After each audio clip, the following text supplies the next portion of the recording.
دفتر، تو ایسی کشمکش کی حالات میں کہ انسان حیران اور پریشان اور بدحواس ہو کر رہ جائے گا، مگر اللہ پاک کہے گا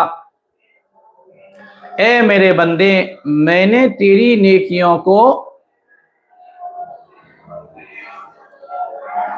ڈبل کر دیا ہے، دو چند کر دیا ہے، یعنی 10 سے 700 تک بڑھا دیا ہے، اور تمہارے گناہوں سے درگزر کر دیا ہے، اور جو نعمتیں میں نے تم کو دی ہے وہ سب میری طرف سے بطور تحفہ کے ہے، ان کا ہم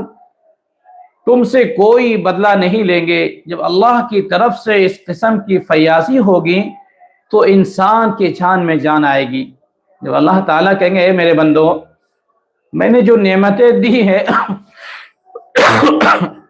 وہ سب میری طرف سے بطور تحفہ ہے، تو انسان بہت خوش ہو جائے گا، بہت خوش ہو جائے گا۔ اور اللہ جب کہے گا ہم تم سے کوئی بدلہ نہیں لیں گے، جب اللہ کی طرف سے اس قسم کی فیاضی ہوگی تو انسان کی جان